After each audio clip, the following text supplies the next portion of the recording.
What is up, Nickel City Mafia? Man, it's good to be back. Welcome to another Bills Tailgate show. I'm your host, Mike, and my co-host, as always, Mr. Jake Podger. I hope everyone had a fantastic Halloween. Jake, tell me about your Halloween, and I'll tell you about mine. Well, I could almost say Merry Christmas to you as well, Mike. Now it's officially November 1st, but on top of that, yesterday I sent you some great pictures here in Buffalo. It ended up snowing, and we had a ton of kids in our neighborhood braving the elements because that's what Buffalonians do. Probably had about 100 kids come to our house, which was great. So it was a hell of a turnout. A lot of kids wearing Bills gear, and I know one kid was dressed up like Josh Allen, another kid was dressed up like James Cook, another kid wearing a Tage Thompson goat head jersey. So the Buffalo pride was alive and well. These kids were out there braving the elements. We had big, thick flakes coming down. We got about 2 to 3 inches last night, stuck on the ground overnight. You woke up to a winter wonderland. November 1st, here we are. They already started playing the Christmas music. I don't know if that's you, if you're that type of guy either. I'm hit or miss. Listen, I love Christmas, but you got to give a little buffer in between, right? Halloween and then Thanksgiving. Thanksgiving's a great holiday. A lot of people are overlooking Thanksgiving. You can't forget about that damn good turkey and football and all that good stuff. Listen, I know Christmas comes and goes, but give it like a little bit of a buffer in between. That's where I'm at with all of it. But nonetheless, we got snow here in Buffalo. Started to melt a little bit. I know we got some more flakes coming down as we speak.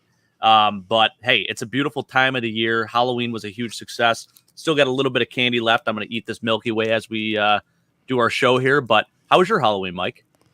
Yeah, well, first of all, did you do anything with MVP? Did you take her out yesterday? Sure she's did. This was her second Halloween? So did you take her out for a little bit? We did. So we took her to my wife's grandmother's house. It was great because all the little kids went over there, all the cousins and all that. They got together, took pictures, all that good stuff. She didn't do any of the trick or treating. She got a ton of candy. She had a little Halloween party at daycare too, so she loved that. She was all tuckered out at the end of the night, but she loved it. I think she had a great time. She wasn't too scared of everything, so that was good too. I was a little worried about that, but yes, Brett, I do give out full-size candy bars, which is why I only have mini ones left. It was a first-come, first-served basis. I got about 60 full-size candy bars. The kids came to the house. They were like flocks of geese. The one kid shouted out king size, and I had a bunch of kids running over. It was great. Oh, wow. And for me, I don't stiff on that stuff, and I don't mess around with my decorations either, Mike. I got this projector. It goes in the window. I have some scary scenes, and I love it. Some kids out. Yep, you love to hear the reactions. So I don't mess around. I'm big on the holidays, and that's what it's all about, baby. Sometimes you got to, next time, go get some video for us. Like, show us that cool house out front. That sounds like a blast. The only thing, it takes me back to my days there in Buffalo. The only thing you hated is that you have this very cool costume, and it's snow and it's cold, and you got to put the jacket over the costume, and I know and it kind of goes to waste. But people are into it, and that's the only negative thing. And you never know on Halloween. You never know what you're going to get. But it felt like always it was a cold, chilly, either rainy or snowy night on Halloween most of the time for me. But there's never fails. There's times once in a while you get a nice night. So out here in California, very warm, no jacket needed. And, out of a 1 to 5, if I'm ranking it was a 3 for me. So, Jake, Halloween is as big for me as it is for my 11-year-old Jonah. Now, Jonah was in a cast for the past month. Fortunately, yesterday, he had his doctor visit, and they cleared him. They were able to take the cast off, but he was on a street count. If you want to know what a street count is, he can't walk. He can only walk up and down X number of streets, right? So we have him on kind of like a snap count, like Von Miller is. Right. So for me, when we do Halloween, I have the biggest sweet tooth, man, and we try to stock up and get as much candy for like 6 months. I want 6 months worth of candy. Wow. I feel like because of the house count yesterday, we got about 2 months worth of candy. So I might have to buy some of my own to backfill that. But it was good to see Jonah out there walking. And then he picks the toughest costume to walk in. Have you seen those inflatable dinosaurs? Oh, yeah. Right? So and a few of those. those been out for a few years now, but he wanted to. I guess him and his friends talked about it, and he wanted to do it. So we get on that, and that's a real struggle to walk in. But it was really cute because he's a good kid, and there's a lot of most of the younger kids were very happy to see a dinosaur. Hey, dinosaur! Hey, Mr. Dinosaur! And Jonah would go right up to him, give him a high five. There was maybe one or two small children that were a little afraid of the big dinosaur, but for the most part, it was a lot of fun. And Jonah, like I said, he's a good sport about it. He tries to make it be very friendly to the kids and not scare them. Oh, that's good. So it was a good time, but a 3 out of 5. We are a little light on candy. As far as trick-or-treaters here, we're in a cul-de-sac, and we're kind of near a mountain, so it's very dark here. There's definitely people giving out candy, but you have to be brave enough to come into the cul-de-sac. But if we walk a couple blocks, you get into the areas where there is a lot of folks trick-or-treating. There's more light there, and there's definitely a lot of people giving out candy. We give out candy, but for the most part, because we're out trick-or-treating, there's no one at home to give out the candy, and we're not those folks that kind of leave that. I see a lot of people doing this these days. Take one. They put the pot out, they put the bucket out full of candy, and they say, take one. But it just takes a couple kids. They're dumping that whole bucket into the pillowcase. And my dad knows well. They did that yesterday. Yeah. Really? Is that what your dad does? The honor system doesn't always work. So my parents came over to our house because they wanted to see the little one. He handed out a little bit of candy, but after that, he left the bowl out and he just put a sign on it that said, "Please take one." And they have the Ring camera. It's set up right there. And he saw a couple kids reach in there. They grabbed a couple handfuls. So, yeah. Classic. I love it. So let's get into the comments here. Big Al, thank you for joining us tonight. Good to see you as always. Leonard Fournette is a beast. Did you look at today's practice pictures? He has some huge thighs, looks in good shape. So I haven't seen those images, but it's good to hear because I didn't know what form of Lenny we were going to get. So that sounds fantastic. Sounds like he's been keeping in shape and he was ready to go when the team called his name. We'll talk about that a little bit more. Yep, Jake gives out the full-size candy. Mike, what was the temperature, Kelly? It was in the 70s. It was perfect for trick-or-treating, man. No jacket needed whatsoever. And then same thing for you, 75 in Florida on Halloween, 68 now. Let's see here. Those houses with bowls sitting out are so tempting to reach in. But you're right, Jake, because everyone around here has those Ring cameras. And of course, you're in a costume and no one's going to come after you, but it just takes one person to kind of ruin it for everyone. They're like, "Yep, I'm taking this all of this." That's right. That's right. Big L, 34 degrees in Buffalo now. Ooh, chilly. Yeah, it's crazy. It was literally double that temperature last week at game time on Thursday night. I mean, it was a perfect fall night. It was almost summer-esque, if you will, here in Buffalo last week, and now we have snow. It's just that's how things change. That's how the weather goes here in Buffalo. And, hey, we love it, but we also hate it at the same time. It's like, shoot, man, I got to start warming up that snowblower, making sure it's good to go because you just never know when you're going to get dumped on. Crazy. Well, good stuff. Let's get into this big game, huge game against the Bengals this week. But before we do, let's talk about some of the additions that Bean made some moves, which is fantastic. First of all, we got playoff Lenny, Lombardi Lenny, whatever you want to call him. We got Leonard Fournette joining the team. And there was talks of him visiting a few weeks back and being signed, but something happened there. They put the brakes on that. I don't know. But here he is now a few weeks later, and he's a member of the Buffalo Bills. He's on the practice squad.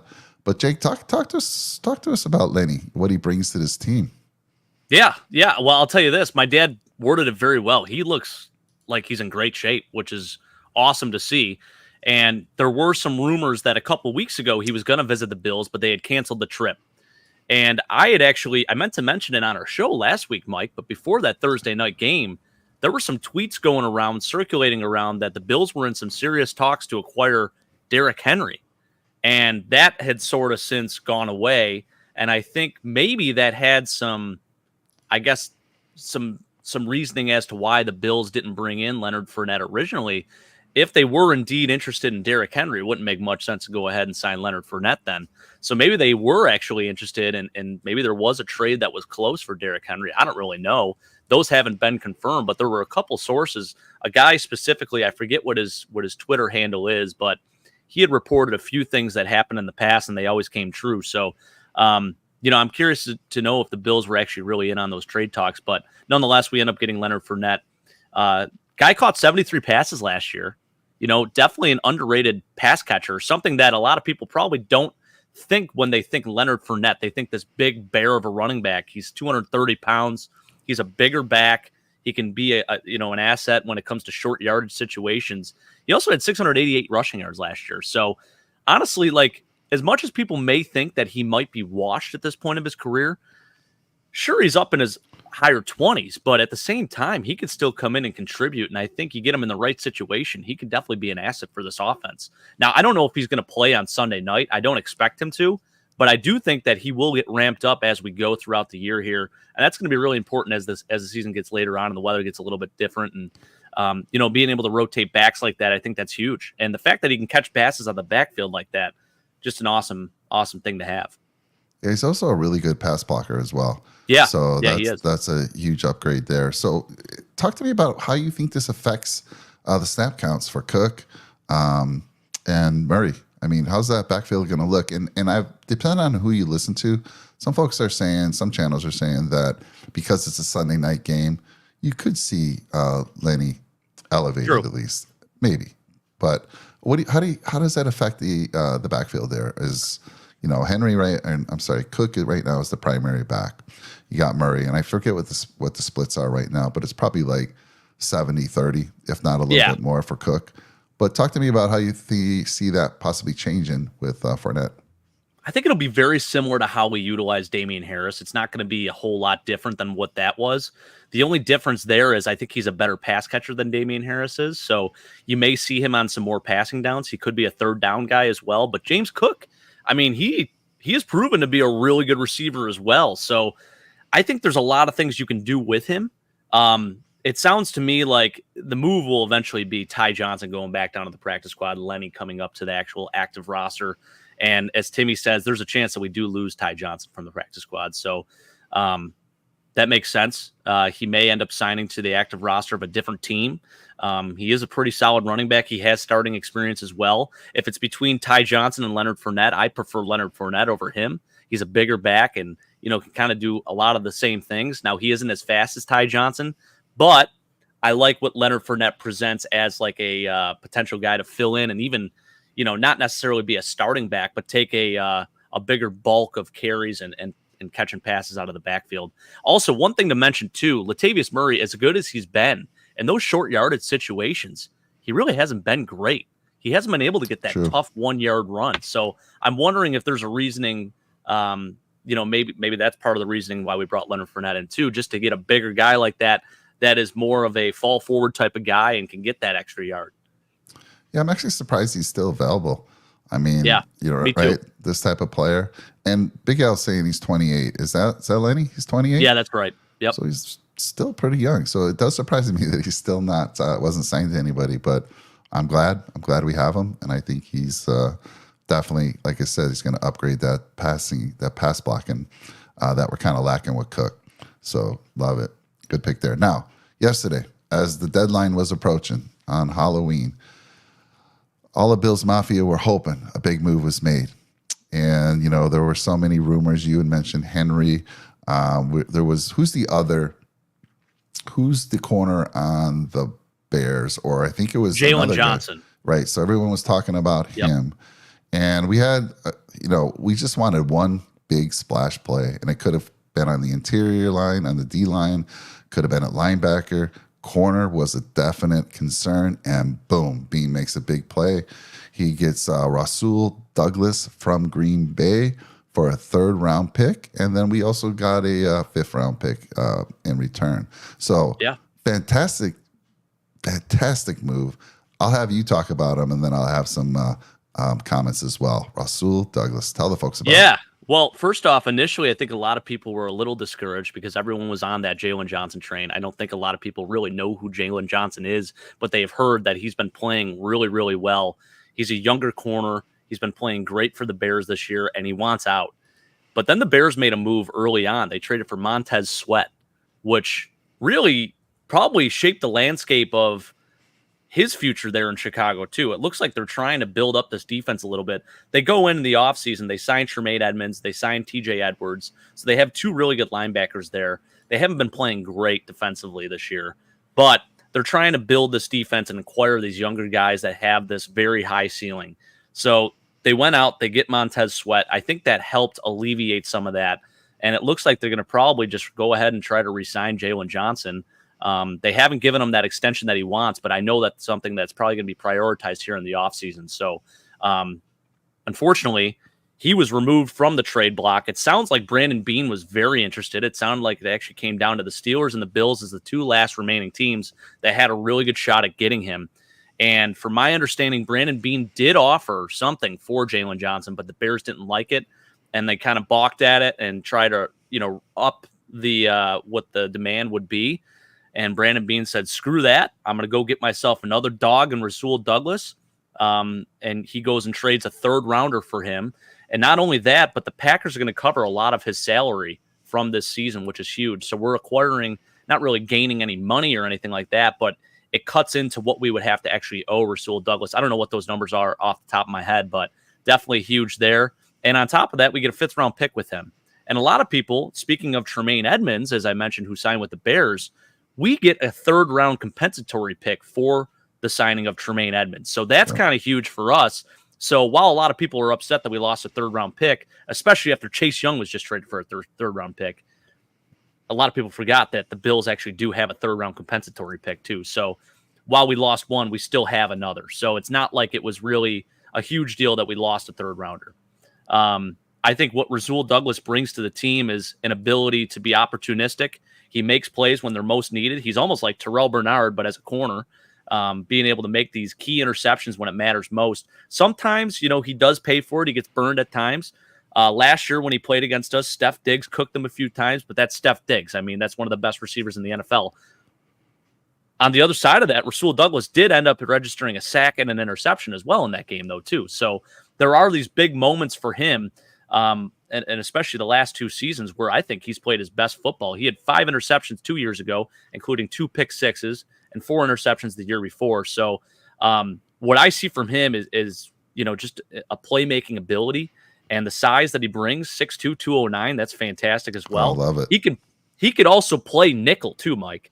He could play outside. He could play nickel. He could do a little bit of everything. So I expect to see him rotated in and playing a little bit of everything, to be honest with you. I think he can really contribute in a lot of different ways, and he can match up against those bigger targets, and he can play up against tight ends as well. So I love what the Bills did there. I think it's a good move. I think Brandon Beane did a fantastic job with it. Yeah, I think he has a good shot at being elevated for this game. For sure. Like he's playing, he's used to his own scheme. It's a Sunday night football game. I would be shocked if he's not elevated for this game, honestly. Me too. And I mean, it's fantastic. Like like you said, he has 1 interception already this year. I'm going to give you some PFF scores for the last 3 years for this young man for his coverage, right? And I don't see these numbers usually. PFF has him in 2021, a score of 78 on coverage. 2022, a 71.5. And this year, 79.6. He's killing it. He's big. He's physical. He supports the run as well. I mean, great move. Great move. If we couldn't get the other guys that everyone was talking about, those superstars, this is the next closest thing. And this is obviously he's going to be a starter. And that's a question. I mean, because if you look at our lads, they have Benford as a starter along with Douglas. And then if you look at PFF, they actually have Dane Jackson starting. But I trust our lads a little bit more. They seem to be better about that. Any thoughts on your side? You think it's going to be Benford and Douglas? I do. Yeah, I definitely think that's what it'll be. And there was something else I wanted to say, and I totally forgot. I lost my train of thought there. Uh-oh. Son of a gun. It's going to come to me. Don't you worry. I'll think about it. It will. Yeah. So Timmy's asking, what about Sue? I know there's been talk about signing Sue. He's been available. And I don't know if I haven't heard anything new. Have you heard anything lately? No, I know that there was apparently some mutual interest there, but nothing as of late. I would have expected if the Bills were going to make a move, they would have signed him by now. Maybe next week. I mean, he's a free agent. That's the nice part. So he can be signed at any point in the season. Obviously you don't want to see any injuries or anything like that, but that would be a nice get, especially a guy that could play the one tech, a bigger guy that could play in the middle too, take some pressure off of those other interior guys. Eddie Oliver still playing lights out football, so fantastic to see. We saw Puna Ford in a little bit last game too. So, that would be a really good rotational guy, even at this point in his career. I think he's 36 or 37. Played last year with the Eagles, but he can still contribute, man. And he's still a pretty good football player. Shoot, I would take him in a heartbeat, especially for a veteran minimum deal. Absolutely. Yeah. Interesting that he's 36. So he's definitely up there in age, but you're right. Yeah. He played for Philly. I think they said he got off to a good start, was kind of slowed down later on, but I don't know. I didn't watch him a lot on Philly last year. But he didn't play a whole lot. That defensive line is stacked, as you Yeah. know. So he was more of a rotational guy, which is probably what he'd be here too. Yeah, for sure. All right, well, let's talk a little bit about, by the way, I want to say we got some other folks. Let's see, put Murray in and Fournette in at the same time. Okay. Run some old school split back. I man. like that, Dad. Hell yeah, let's do it. Got an update on the Sabre about the games. Sabres? Sabres 4-2. All right, good stuff. By the way, if you haven't caught the Sabres Edge show, goes off every Tuesday at 8:30 Eastern. Fantastic show. It entertained me on my hour drive to work today. So great show. Check it out. Let's see here. Big L saying the Broncos wanted 2 first-round picks for Surtain. The Bills had checked into it. Yep, heard that was that conversation was going around. 2 first-round picks. Interesting. That's a bit. Hey guys, hope you're well. Thanks, Jessica. Thanks for joining us. Yep, we're doing pretty well. It's good to be back. We hadn't done a show since Thursday of last week after the the big win over the Bucks. So good stuff there. I want to talk a little bit about weather right now in Cincinnati for Sunday night, looking fantastic. It feels like it's a California game. It's in the mid 60s. So no weather problems there. Injury news on Wednesday. It's always a little early, but let's see here. Obviously, Josh Allen didn't practice. He's been dealing with that right shoulder injury. Douglas obviously didn't injure because he didn't practice because he just got here. Kyer Elam dealing with the ankle, but we'll talk about Elam in a little bit. Damar Hamlin's dealing with illness, did not practice. Quentin Morris with his ankles was limited in practice, and Balin Spector with a hamstring did not practice. On the Bengals side of things, they have Trey Hendrickson, foot injury. He did not practice. I fully expect these guys. Again, nobody's been marked as questionable or out or anything like that. You have to check back in later on. So this is midweek. It's always super early. Josh Tupu, defensive tackle, did not practice. Orlando Brown, limited practice. Akeem Golther, limited practice. Joe Mixon, limited practice. Devin Harper, limited practice. And Tyson Anderson. So again, super early. I don't think any of these folks right now seem like they're in danger of missing. But check back in Sunday night, hour before the game. You'll start getting those updates. So let's talk a little bit about the Bengals and what's different about them this year, right? I know they signed Orlando Brown, right, in the free agency. They had a huge need at tackle. And, when we did that show early in the season, we compared the Bills versus the Chiefs. And Chiefs fans were pretty happy to see Brown go because he gives up a lot of pressures. And he has been giving up a lot of pressures this year.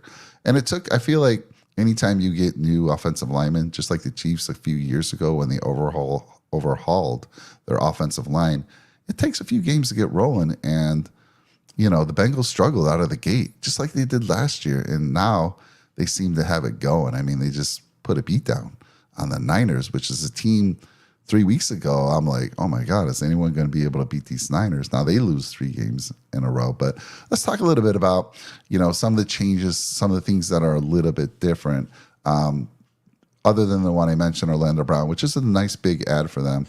Are you aware of any other ones? Well, I think one area where they're really struggling is the safety play. I like Dax Hill a lot. I think he's been doing a serviceable job. There are other guys, Nick Scott, and I will say this, they are missing Jesse Bates a whole hell of a lot back there. Now, on the other side of things, I think that D-line is playing like they were 2 years ago. So last year, I felt like there was a little bit of a drop off, at least statistically. But this year, Trey Hendrickson specifically, 8 sacks. I mean, he's absolutely killing it. Wow. That guy is a human wrecking ball. Both linebackers, Jermaine Pratt, Logan Wilson, talk about opportunistic. Both of those guys, Jermaine Pratt with a late interception last week, freaking huge play against Brock Purdy to basically take the Niners out of scoring position. Both of those guys are fantastic. By the way, Logan Wilson, teammates with Josh Allen at Wyoming, one of the better linebackers in the NFL. So I think that's like, one of the biggest things with them, just as far as their defense goes. Then you look at their offensive side of the ball. Obviously the O-line, hit or miss. I think they have some good days, some bad days. Joe Burrow still sacked a little bit here and there. You could tell to start the season off, he was really banged up, and it took him a little bit to kind of get back into his mojo. But now they are rolling, man. Jamar Chase looks like he is that number 3 receiver in the league like he normally is. They got Tyler Boyd rolling. He's been scoring touchdowns left and right. You still got T. Higgins on that team. You got Joe Mixon running pretty well still as well. So they're on I think a 3-game winning streak coming into this. So it's always, you never like coming in against a hot team, especially at a night game when they're at home. So this has always been, at least seems like the past 2 years, really, the Bengals have sort of been our kryptonite, whether we play them or not. They're always, beating the teams that we can't beat or beating us. So this is going to be a big test for us. It's going to be a little bit of a roller coaster ride. Could expect to even see a shootout there on Sunday night, Mike. It's going to be really interesting. Yeah, so you touched on it. They picked up Nick Scott from the Rams, but they lost both they lost Jesse Bates to Atlanta and Von Bell to Carolina. Von Bell too. Yeah. That safety position seems like an area of concern, something that you might be able to take advantage of. And they also lost Hayden Hurst, which is a big loss at tight end, who went to Carolina. Yep. And they actually signed Irv Smith from the Vikings. Decent ad, but he's not a Hayden Hurst. So again, not a big change. So that scares me a little bit. Of course, we've changed. The Bills are different. Bills have a better offensive line than they did last year in that game. But you got to be concerned about the area that they beat us in most, and that is in coverage, right? Our coverage guys and the defense we were playing, that soft coverage was just getting destroyed. Joe Burrow dropped back, throw to one of his big receivers. So that's where I think I'm hoping Douglas gets some play Sunday night. Otherwise, it's Dane Jackson and Benford. And Benford he did a fantastic job against Mike Evans, one of the best wide receivers. But it wasn't just him by himself. They were getting help for there were some cases where he was, one-on-one, but they were getting help for him for sure. Yeah. It wasn't just him going one-on-one all night with Mike Evans. No team's going to do that. So in the Bills, the zone scheme usually works pretty well about when they want to shut down a receiver. They've done it to Tyreek Hill a few times, and they did a very good job with Mike Evans last Thursday. So, but I'm concerned, Jake, and what do you think has changed? Because last year in 5 quarters, they pretty much dominated the Bills. Dominated on both sides of the ball. So what do you think? Obviously, this team. We've had some big losses on defense. Fortunately, we just gained a nice cornerback. But the offense has been pretty healthy. And the offense, we saw it get going, right? Up-tempo last week. So tell me what you think has to change, or what's going to change. What's going to be different that gives you hope that what we saw last year will be completely flipped? Well, the hope is really from last week's offense. Now, it was really frustrating because the offense was up-tempo. They were moving the ball. It seemed like everything was going really well offensively. But then at the end of the game, they kept stalling on like their last 4 drives, I want to say it was, that where they were moving, they were going well, things were going great, and then they would just stall on those drives. And then they didn't go for it on 4th down a couple times, which really pissed a lot of people off. So I expect to see a little bit more aggressiveness. I'm hoping, at least against a team like this. You cannot let the Bengals just hang around like that. If you get a lead, stay with that lead, pedal to the metal, foot on the gas. We need a full, complete 60 minutes of good offensive football. We cannot let like, I don't know what it is, but it's like, we'll gain a lead and, the team will look really good for either a half or a quarter. And then after that, they just stall out. And it's like, we can't get back into that rhythm again. So it's frustrating because you know what this offense can do. And we saw glimpses of it last week, especially with the RPO, Josh running the football a little bit more, keeping that defense honest. That's all some of the stuff that we have to do against this Bengals defense. This is a very bend, don't break team. And they are, I hate to keep saying opportunistic, but that's what they are. Like, they'll let you drive down the whole field, but you cannot make mistakes in the red zone, and you can't stall out like the Bills have been doing on a lot of their offensive drives this year. So that's the number one key for me going into this game is like, keep the foot on the gas and stop with the conservative play. Don't run the football out of shotgun on 3rd and goal. Do what works, first off. And on top of that, when it's 4th and 1, use your Ferrari of a quarterback, get under center, and QB sneak it. Quit with I'm going to punt the football. Let's play the field position game. You cannot do this against this Bengal team. They are rolling offensively. They will destroy this Bills team if we play conservative football. Yeah, Jessica brings up a good point here. They ran it down our throats, and that opened up the passing lanes. They were sure did doing whatever they wanted, and this scares me because when in that game we had Edmonds and Milano. Yeah. Edmonds and Milano were playing in these games, and they were able to run the ball like they were. We lost Daquan Jones. So it definitely scares me that they can do the same thing. Now, of course, Bernard's been fantastic. He's a ball hawk over there at, by the way, you and Sean thought you saw Dorian Williams. He had no snap counts last. No, he wasn't in. Yeah, actually, right? Yeah. So it was all Dotson. So it's a little concerning that they could run again. So, what do you think the Bills, and of course our linebackers aren't the biggest linebackers, but again, Bernard's been fantastic. He's just a missile. He's making plays that Tremaine Edmonds, we wanted from Tremaine Edmonds, that big physical guy. We're seeing things from Bernard that we never saw from Edmonds. But what are we going to do there, Jake, to slow down that run game? I mean, with Poona Ford, with Settle, of course, we're going to need Oliver. I think he was on a snap count last week coming off an injury, but I hope we have Ed Oliver at close to 100% as possible because that's a big thing. Yeah. So how are we going to shut down that run game? I'll tell you this. I really think that Jordan Phillips needs to step up. He had a really nice day last week against the Buccaneers minus that face mask penalty. I think that interior really needs to play above what they've been playing the last couple of weeks. That is certainly an area, especially with a healthy offensive line that the Bengals have right now, because last year they had 5th-round picks playing against us, Mike, and they were making us look like nothing. So interior-wise, that's where we got to clog up the middle. I thought we did a really nice job last week of limiting Rashad White, and I know that offensive line was a little banged up for the Bucs, but we did a really nice job, especially on the interior, just kind of forcing him to bounce it outside. And, at that point, our guys on the outside were making plays too. So I really feel like, right now, that's our biggest thing is just clogging up the middle, making plays there and allowing our linebackers to fill and, allowing our guys on the outside to play contain and do what they have to do too. Yeah, we're going to have to win the turnover battle. I mean, last week they beat the Niners, and the Niners turned the ball over 4 times. They had 3 interceptions on Purdy. I think they had a fumble recovery as well. And again, that's gotten us in trouble. Like, we have to win the turnover battle. That's going to be huge. What's interesting about the Bengals, and it might be because of their slow start, when you look at their numbers right now through how many games have they played? Let me see here. So I want to see if they had a bye. So they've only played 7 games. Yeah, 7 games. Jake, they're only averaging 79 yards on the ground running the ball. It's near the bottom. And that's all Joe Mixon, by the way, though. That's not like Joe Burrow doesn't run the football much at all. And they got rid of who was Perrine? Who was the other running back? Perrine. Yeah, so they lost him this year in free agency. But then you look at their passing yards per game, and let's see here, they're averaging 197 yards, almost 198 yards. So they haven't been lighting it up, but like you said, that defense is playing stellar.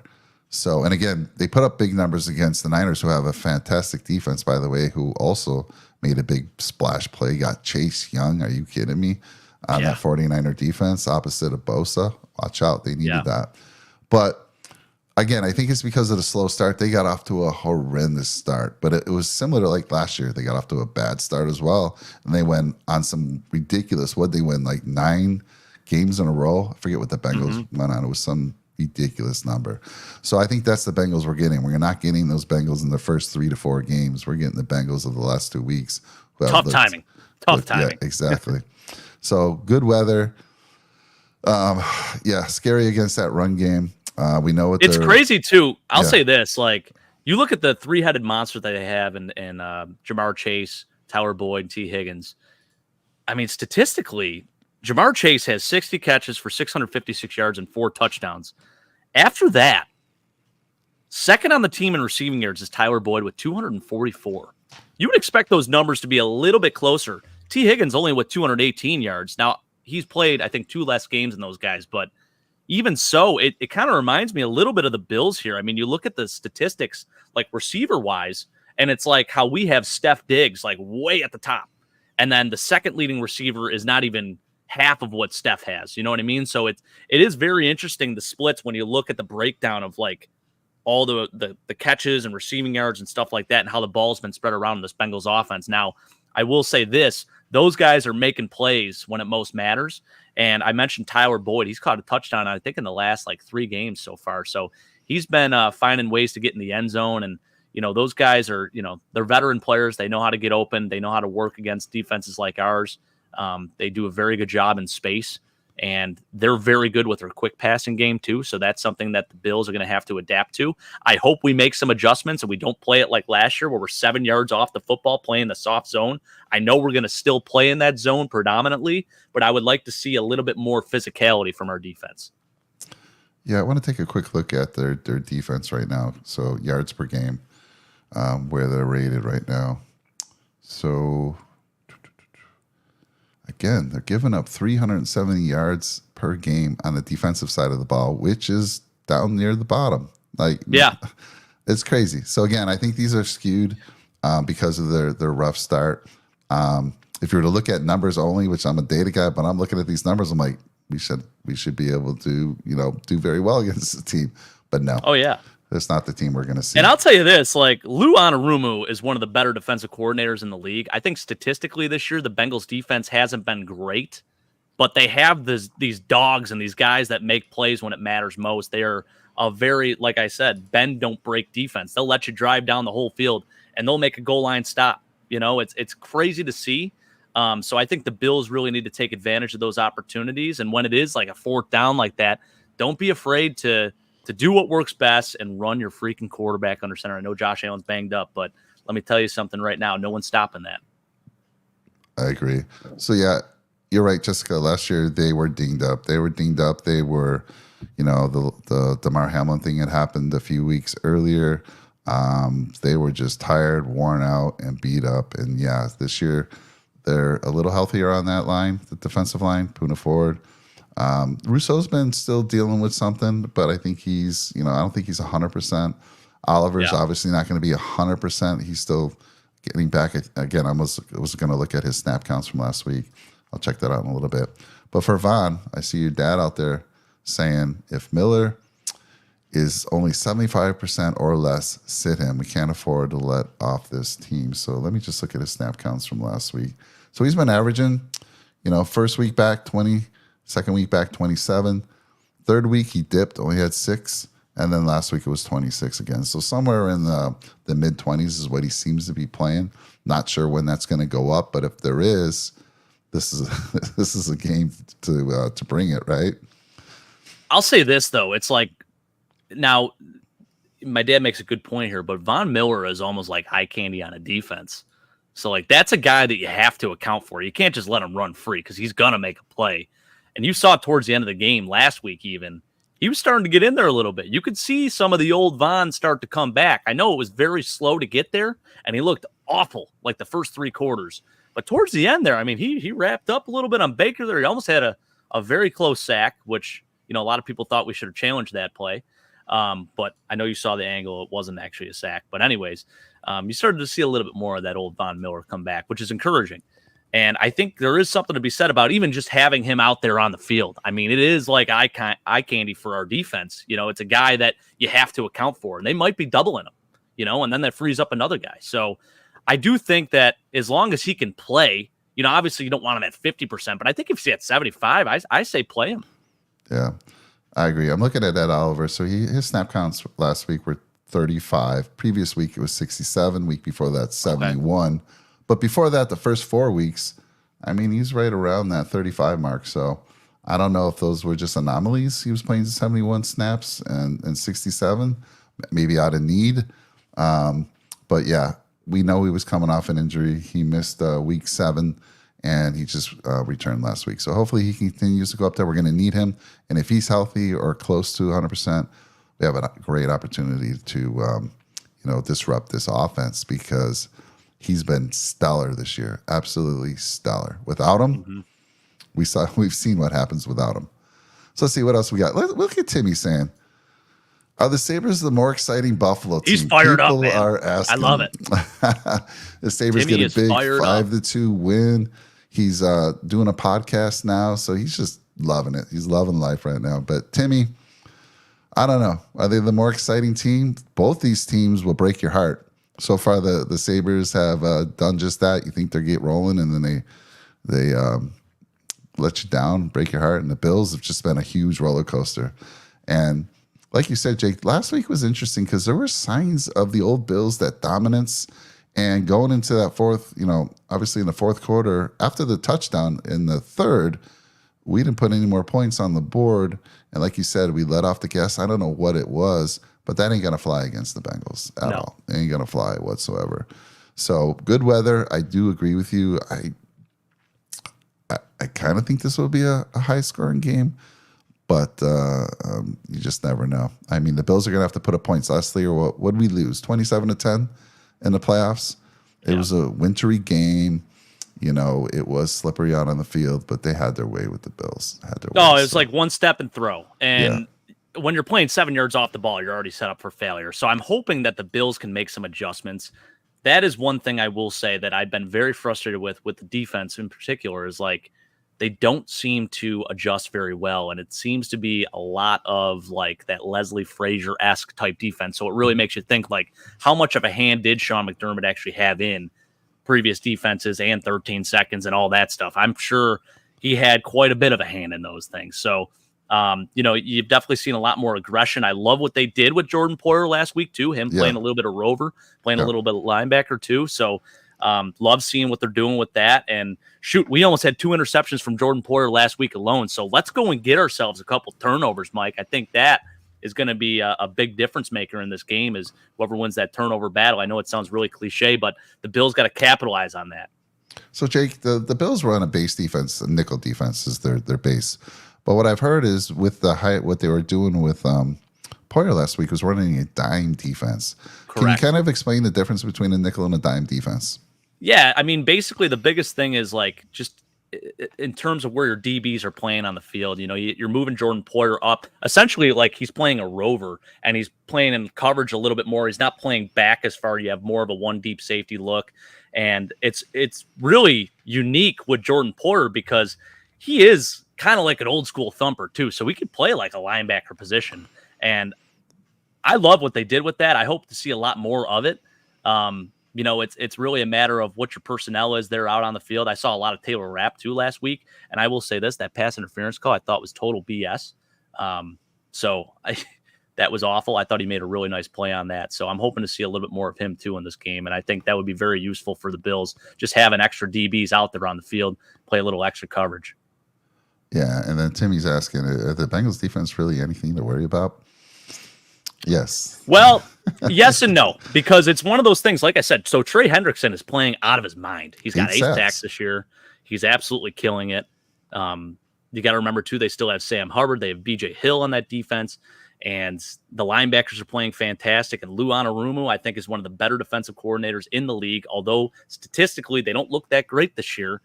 They find ways to come up with these big plays when it matters most, and they did that last week against the Niners and totally changed the whole momentum of that game.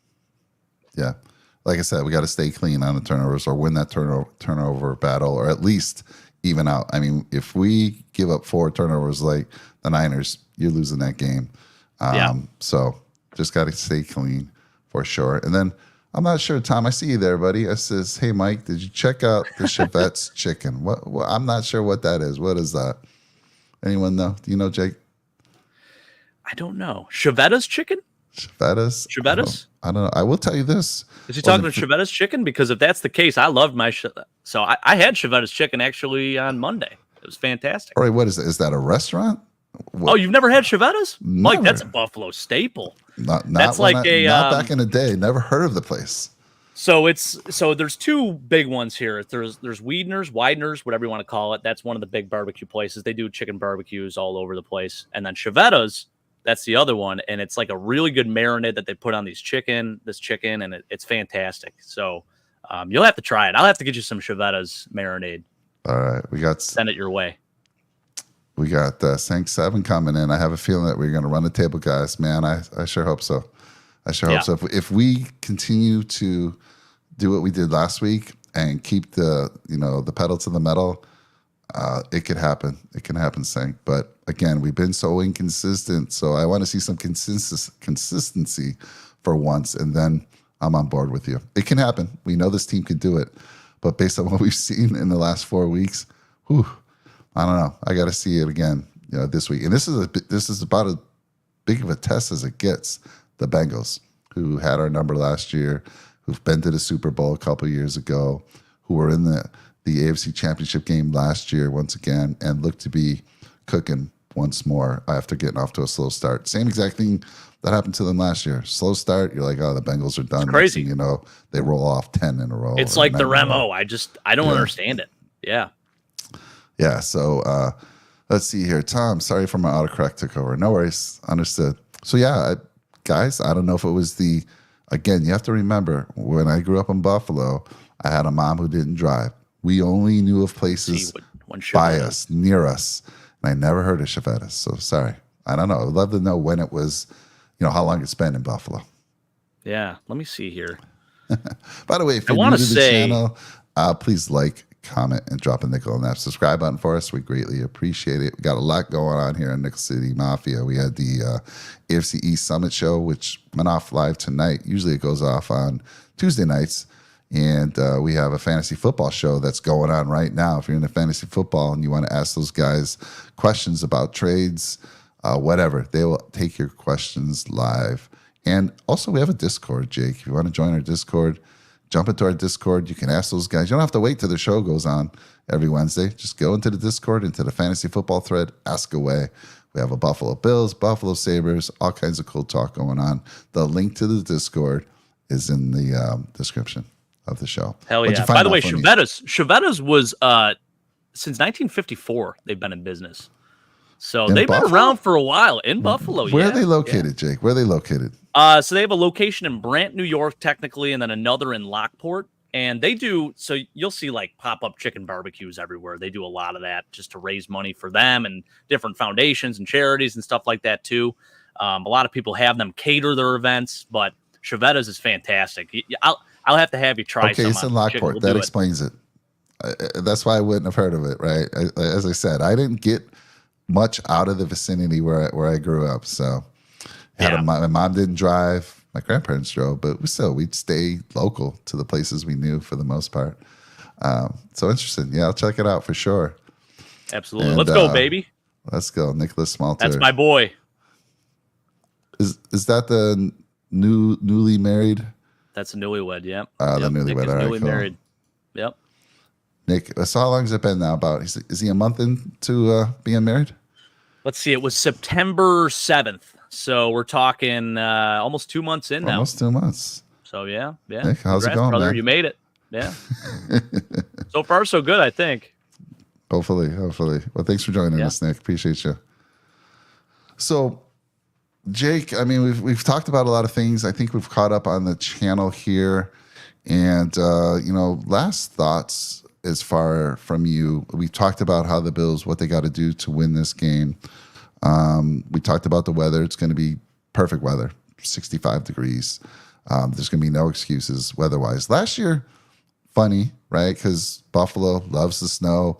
We've had this debate going back and forth. Is it really an advantage anymore for Buffalo? Because a lot of these players don't make their homes. After the season's over, they go somewhere else. Some of them do, have homes in Buffalo, but not all of them stay around. And and we didn't have the advantage. They actually dominated us in that game in Buffalo last year in the playoffs and beat us 27-10. So no weather. It's just going to be a fantastic game, and this is a true test. And Sank, if we win this one, I'm starting to feel like you're saying we might run the table. We could. Let's talk about the upcoming games. So earlier in the season, we talked. We knew we were going to play the Chiefs. We play the Chiefs. It seems like every year, and we've had their number the last 2 seasons during regular season. This year, you want to talk about another team? I mean, they're finding ways to win. They are 6-2, but they lost to a Bronco team in Denver that had 70 points put up on them by the Dolphins. So either the Broncos got good in a hurry, but they're struggling. I mean, obviously they have Kelsey. I know they were looking for a splash play before the trade deadline for a receiver. Their receiving core is absolutely killing them outside of Kelsey. Their defense is good. Their defense is actually probably one of the best they've had in a few years. So that's helping them stay in games for sure. But they look a little off on offense, so definitely opportunity there. The Eagles seem to keep getting it done, but man, you see Washington taking them to, the final play of the game. I mean, Washington had a two touchdown lead in this past weekend, and I think in the first game, Washington had a big lead on them as well. So somehow Philly seems to get it done, but they look beatable. I mean, they don't look like the team. They lost a lot of people in the free agency in the offseason, and they do look beatable. And I don't know what your thoughts are, Jake, on those two teams. So tell me what you think about that. Yeah, I mean, the biggest thing is those guys rely on their playmakers, and if you could take them out of the game, like that is the biggest key to victory. I mean, you saw what the Bills did against the Chiefs a couple of years ago when Saran Neal just absolutely blanketed Travis Kelce.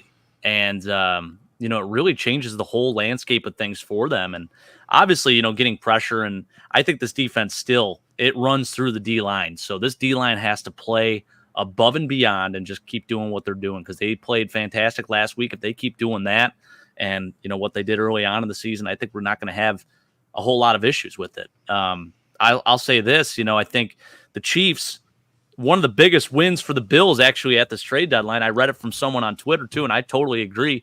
The Bills get a corner and the Chiefs don't get a receiver. I mean, how great is that? The Chiefs didn't make any moves. So, they go and they trade for Mecole Hardman a couple weeks ago, but I mean, really, is that a significant difference maker? Is that a needle mover? I'm not really sure if that is. Obviously he's fast as hell. He's a gadget guy. But he did fumble a punt last week against the Broncos, which maybe cost him the game. So I'll say this, I think the Chiefs are very beatable. We've seen it. They played in a lot of close games. The biggest difference with the Chiefs and the Bills is that they've been in those big moments, and when they're supposed to win games, they do. They don't drop it. They didn't have a game against New England like we did. I guess you could say their game like that was last week against Denver. Yeah. I mean, that's a shocker. They must have been, I know when the Bills lost to the Patriots, we were like 14 or 15 point favorites. I'm pretty sure they had to be close to that, right? So you're right. I mean, spot on there. I mean, look, we play the Bengals, we play the Broncos, play the Broncos at home. Then we play the Jets at home, and my goodness, the Jets. It's crazy to think that both the Jets and the Bills should have lost to the Giants, but yet somehow the Giants find a way to lose those games. I mean, it's insane that, literally last week I was celebrating. I put it on me. So in our Discord, I saw the Giants had just made a big stop. I'm like, yes, this game's over, right? This game's over. I'm celebrating. Next thing I know, they pull a Buffalo where they couldn't get a first down. The Jets get the ball back. They go, long enough to get a field goal, tie the game up, send it into overtime. And at that point, I knew it was over. I'm like, I jinxed it. I caused that loss. That's on me, man. I got to be better. Listen, I love Tommy DeVito, but there was no hope with him at quarterback. I'm sorry. It's just, I don't know what they're going to do moving forward. I know they went and signed Matt Barkley. So there's rumors that he's going to end up being their starter there. It is, I don't know what's happening in the quarterback room over there in New York, or in New Jersey, I should say, but it's going to be very interesting to keep an eye on. Yeah. And you mentioned the Chiefs. I had no doubt that they were going to be announcing Devontae Adams to the Chiefs. I mean, I Oh, I just know. was Something, having right? nightmares about that, Yeah. and didn't happen. So definitely beatable. Eagles Mhm. playing Philly, Kansas City. Then we got Dallas in I'll be Buffalo. at Philly, by the way, for that game. I know. So And that's going to be very Keith, interesting. you might Hostile environment. you might want to talk to Keith because he went there from the Summit Show. He went there a few weeks ago to see the Dolphins play them there. Cowboys. Sure. Let me tell you, man. The Chargers. Is out here in SoFi Stadium 2 days before Christmas, and that's going to be tough. I mean, those Chargers, they can put up points. They're going to score, so you're going to have to score against them. And then you finish with the Patriots, and then you finish with the Dolphins in Miami this year. Yeah. So that could be. I'm not even going to say that anymore. I'm not even going to say that. Let's just hope we're in the race. We're in the hunt for the division at that point. So That's right. yeah. All right. I think hold on one sec here. What's going on there, buddy? Got my little boy coming in here. Be with you in a little bit, bud. All right. So let's close it out, Jake. Any closing thoughts here? No, I think my closing thoughts are I just want to see that game that we played against Miami. Just a complete game of football, 60 minutes of good offensive football. Josh Allen is low-key having one of the better seasons of his career. He really I mean, the is. guy is putting up numbers. He's got the best QBR in football right now. He's, got 17 passing touchdowns. He's got 5 rushing touchdowns, really putting up MVP-like numbers. And a lot of people are kind of crapping on his game this year. And I don't think it's totally his fault. I mean, obviously in those big moments, he hasn't totally executed and come up with those clutch moments. I think there's been signs of that, but you want to see him still almost take that next step. And I think we saw a little bit of that last week. So let's capitalize off of that and pedal to the metal, baby. Let's just 60 minutes of football.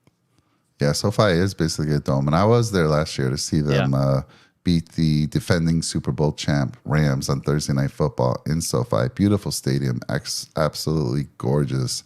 And I'm going to try to go there again this year. It really depends on ticket prices. I'm going to wait till the end. I learned my lesson last year. If you can wait, those prices start coming down.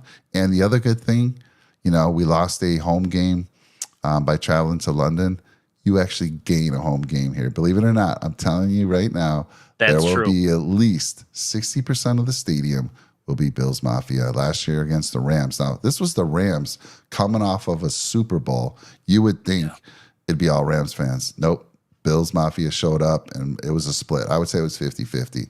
But the Chargers, they don't have the following that the Rams do out here. So you're going to have at least 60% of Bills fans, if not more. How sad is that? I mean, it's sad for an NFL team. I mean, they have to go into a silent count at their own stadium. It's insane. Crazy. Yeah. Yeah, Big Al, just in practice, just resting. Yep, it's the shoulder. Why would you let him rest? Let him rest. And absolutely, I expect him to play. He's like a Mahomes, right. man. He's not gonna. It's one thing I love about Patrick Mahomes, man. He does not want to be out of the game. You saw what he did last year on that ankle. I thought for sure season's over. Dude just kept coming back and making plays, and that's like Josh Allen.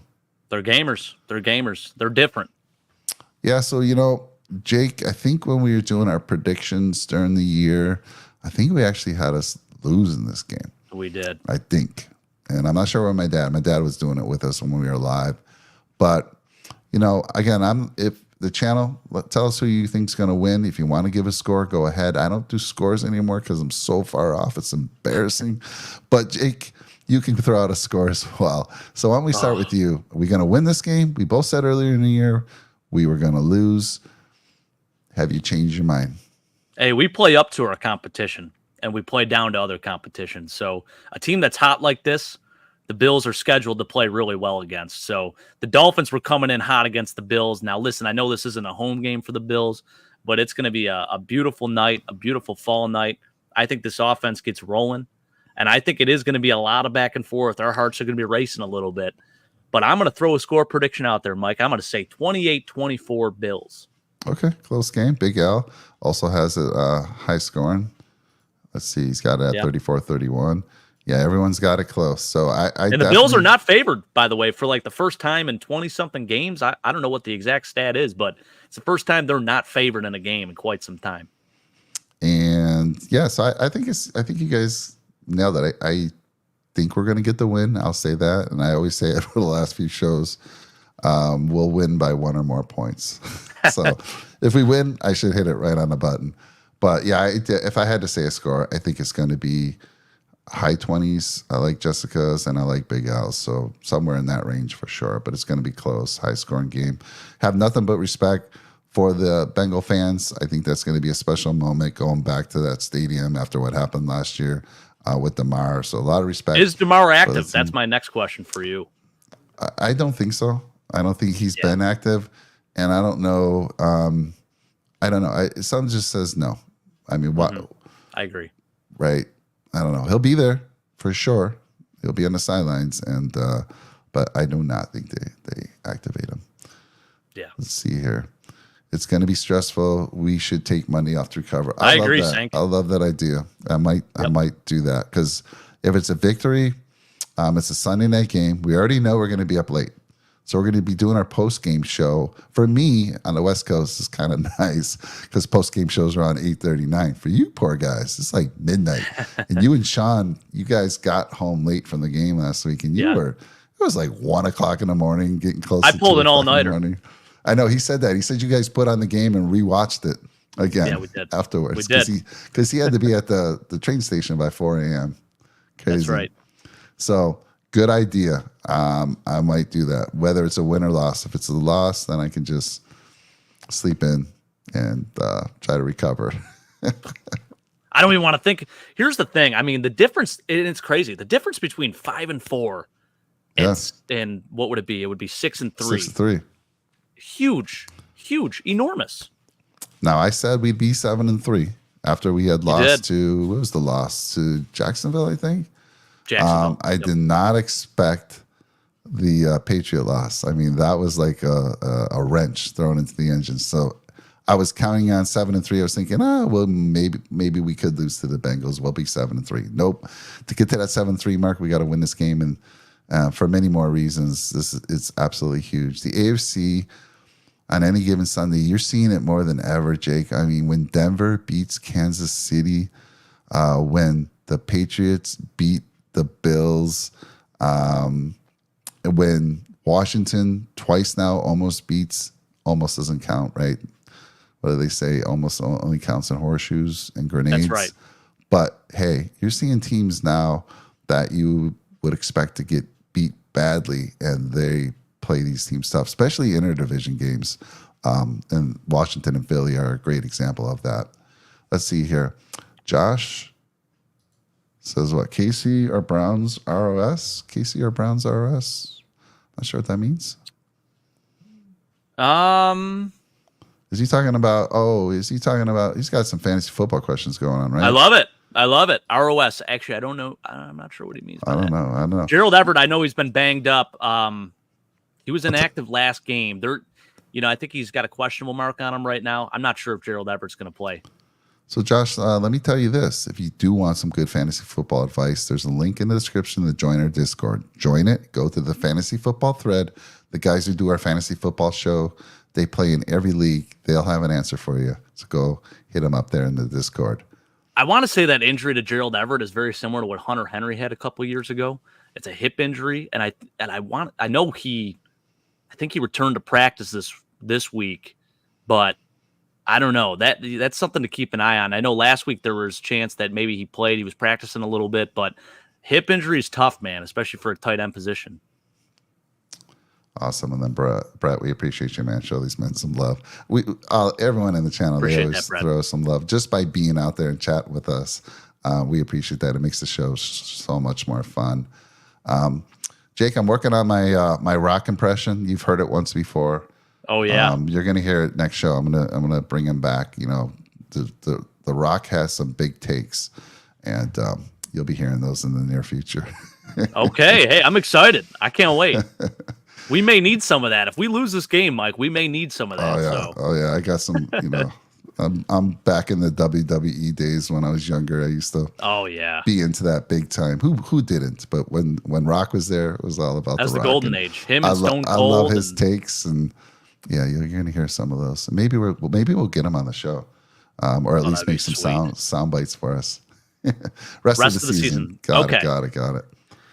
Are you referring to defense? Because if I'm taking a defense, I'm taking the Browns. Jim Schwartz, what he's done with that defense for the Browns, it's been fantastic. And Myles Garrett looking like defensive player of the year thus far. 4 forced fumbles, 8.5 sacks. Guy is going off, blocking field goals, doing whatever it needs to be done. I mean, they are really single-handedly almost winning them games because, I love P.J. Walker, but that defense they've been playing lights out. And I know that Colts game was kind of a fluke, but Myles Garrett played out of his mind. Holy smokes, man. Crazy. It's funny. He said ROS. So if Jeremy and Chris saw ROS, they'd know right They'd be off. like, oh, I got it. What do you mean you don't Short know that, term. Jake? What do you mean you don't Listen, know that, I'm a football guy, and I didn't even know what that meant. Yeah. So, yeah. All right. Well, listen, Josh, I'll update that. If that link is old, sometimes that happens. They get expired. So I'll go update the link because I can do that after the show. And as soon as you see the show end, give me about 5 minutes. You'll see the new link there. Go check it out. And then, Brett, not sure. You'll find out. Some new sound effects added to the board. I want to be playing a lot of this on tonight. You know, I love that little vibe there. We got some celebrating. We got some drink pouring going on. Lots of cool sound effects. We're going to hopefully get the shout song, too, going. Oh, yeah. Listen, yeah. if we get a super chat especially, that's going to be, we got to celebrate a little bit. So, all right, everyone. Have a great night. Go Bills. And we'll see you. Jake and I will see you Sunday night after the game. Go Bills. Yeah. Go Bills.